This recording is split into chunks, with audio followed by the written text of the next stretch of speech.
नमस्कार, आपका स्वागत है आपके अपने YouTube channel rank to MS में। और आज हम चर्चा करने वाले हैं BSNL और MTNL से जुड़ी हुई सभी लेटेस्ट खबरों के बारे में। तो BSNL और MTNL की खबरों की शुरुआत में सबसे पहले तो आपको बता दें कि जहां पर BSNL MTNL के दोबारा से रिवाइवल करके और उनका रिवाइवल प्लान को मद्देनज़र रखते हुए फ़ायदे में लाने के पूरे प्रयास किए जा रहे हैं, वहीं दूसरी तरफ BSNL और MTNL के जो मर्जर है, विलय है, उसको गवर्नमेंट ऑफ मिनिस्टर्स के द्वारा रद्द कर दिया गया है। और वहीं आपको बता दें कि CBSE को 64 करोड़ रुपए में BSNL की ज़मीन बेचने की मंजूरी दी गई है। आपको बता दें कि 1 लाख रुपए पर वर्ग मीटर के अनुसार ये ज़मीन बेची जा रही है और ये मंजूरी दी गई है। यहाँ पर आपको बता दें कि जो लंबे समय से घाटे में चल रही दूरसंचार कंपनी BSNL और MTNL के लिए 69,000 करोड़ रुपए के पुनरुद्धार पैकेज को मंजूरी दी थी, जिसमें दोनों कंपनियों के विलय को मंजूरी शामिल थी। मंत्रियों के समूह ने भी नोएडा में केंद्रीय माध्यमिक शिक्षा बोर्ड को प्रति वर्ग मीटर 1 लाख रुपए से अधिक की दर से BSNL को 6,000 वर्ग मीटर जमीन बेचने की मंजूरी दी है। वहीं रक्षा मंत्री राजनाथ सिंह की अध्यक्षता में मंत्रियों के एक समूह ने सरकारी सूत्रों के अनुसार वित्तीय कारणों से सार्वजनिक क्षेत्र की दूरसंचार कंपनी BSNL और MTNL के विलय को रद्द कर दिया गया है। मंत्रियों के समूह ने नोएडा में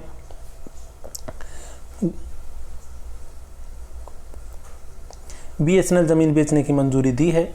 मंत्रिमंडल ने घाटे में चल रही सरकारी कंपनियों BSNL और MTNL के लिए 69,000 करोड़ रुपए के पुनरुद्धार पैकेज को मंजूरी दी थी, जिसमें दोनों कंपनियों के विलय की मंजूरी शामिल थी। आधिकारिक सूत्रों के अनुसार ग्रुप ऑफ मिनिस्टर्स ने MTNL और BSNL के विलय को मुख्य रूप से MTNL पर उच्च ऋण के कारण टाल दिया था। आपको बता दें कि यहाँ पर 31 मार्च 2020 को समाप्त वर्ष के लिए ऑडिट किए गए वित्तीय परिणामों के अनुसार BSNL और MTNL की कुल देनदारियाँ 87,618 करोड़ रुपए और 30,242 करोड़ रुपए हैं।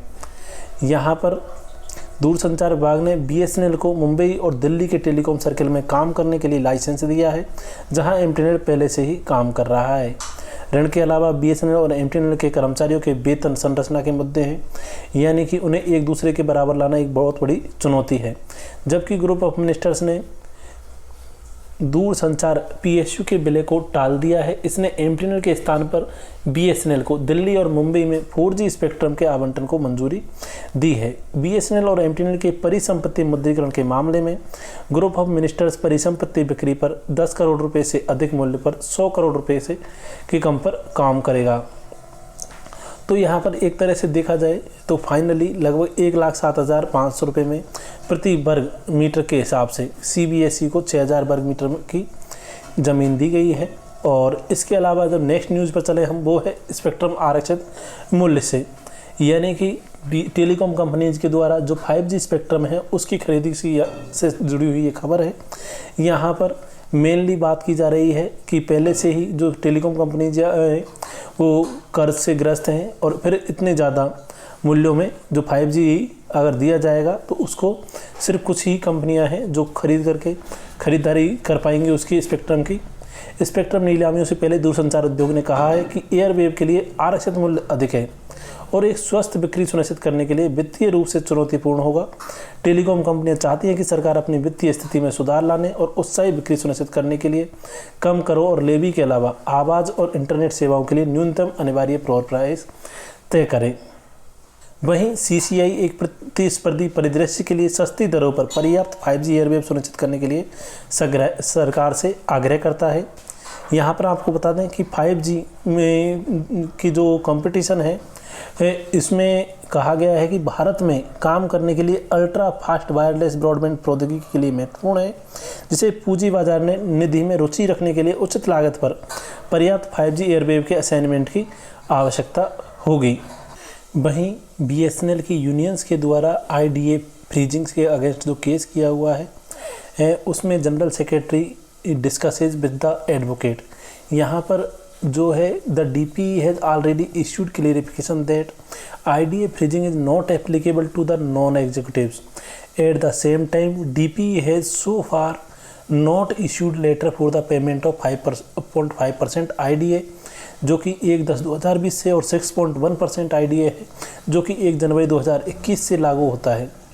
तो यहाँ पर आपको बता दें कि जो BSNL की यूनियंस के द्वारा जो केस किया गया है IDA फ्रीजिंग से रिलेटेड केरला हाई कोर्ट में, उसमें जनरल सेक्रेटरी के द्वारा रिक्वेस्ट किया गया the advocate to ensure that a specific direction is given to the DP by the honourable Kerala high court that order should be issued for the payment of 2 installments of IDA.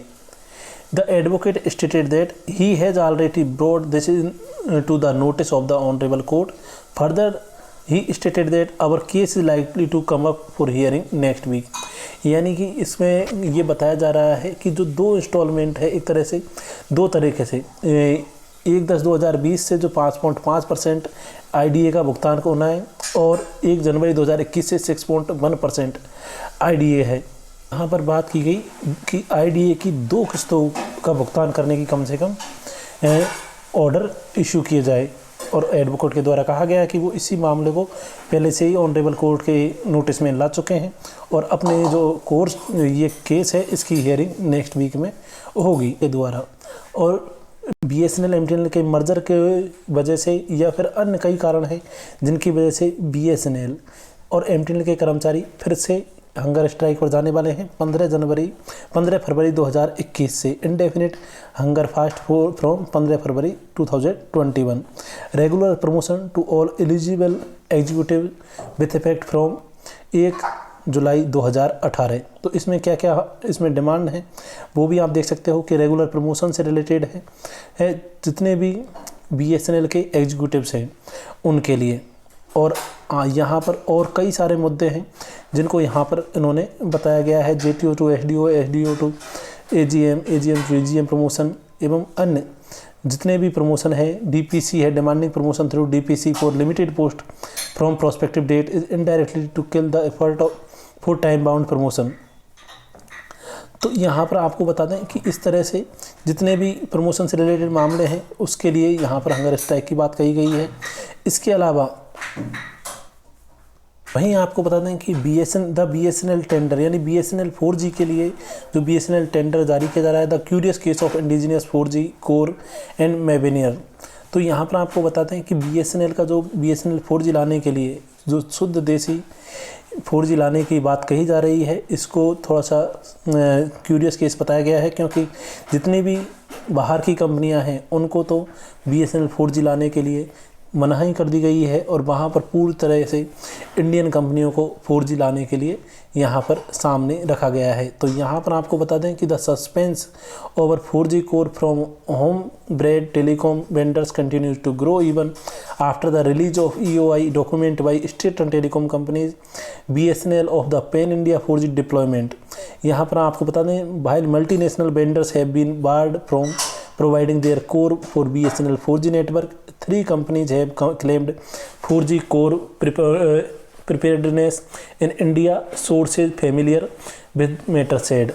तो यहाँ पर आपको बता दें कि एक तो स्टेट रन C.dot कंपनी है, दूसरी लेसर नॉन IT कंपनी है, और टेलीकॉम सॉल्यूशंस कंपनी है Persol have claimed that they can provide 4G core for BSNL upcoming 4G network। अगर देखा जाए तो BSNL के द्वारा इस पर कंसर्न जताया गया है।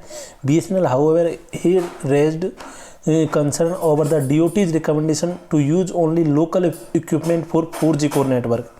तो 4G कोर नेटवर्क के लिए सिर्फ लोकल इक्विपमेंट की जो DOT बात कर रहा है उस पर कंसर्न जताया है, और ऐसे कहा है कि जो इंडिजिनस कोर टेक्नोलॉजी है और इक्विपमेंट है वो अनप्रूवन है और and will increase the overall deployment cost. तो ये साथ ही जो ओवरऑल डेवलपमेंट कॉस्ट है उसको भी बढ़ाते हैं। वहीं BSNL ने कहा कि BSNL has also said that having 2 different course for its network, यानी 2 डिफरेंट कोर कंपनीज के लिए चाहिए होंगी, एक तो एग्जिस्टिंग 2G और 3G के लिए और दूसरी 4G के लिए, जिससे कि would impact the quality of service as there will be 2 different cores. अगर 2 डिफरेंट कोर्स कंपनीज होंगी तो ये सीधी बात है कि क्वालिटी को प्रभावित करेंगी। तो अब तक की न्यूज़ में सिर्फ खास रिपोर्ट्स में इतना ही है कि जो रिवाइवल प्लान शुरू किया गया था जिसे 4 चरणों में पूरा किया जाना था, जिसमें से सिर्फ एक ही सक्सेसफुली कंप्लीट हो पाया है, जिसमें है 69,000 कर्मचारियों को BRS देना। यहाँ पर लगभग 80,000 कर्मचारियों को BRS देना, जिसमें 69,000 करोड़ रुपए का जो BRS प्लान था जिसे 4 स्टेप में कंप्लीट करना था, जो 23 अक्टूबर 2019 को चालू किया था, उसमें सिर्फ BRS ही दिया गया है। इसके अलावा जो सेकंड स्टेप था मर्जर का, उसको हाल फिलहाल में रद्द कर दिया गया है और इसे बताया जा रहा है कि ये एक सही डिसीजन नहीं है मर्जर करना।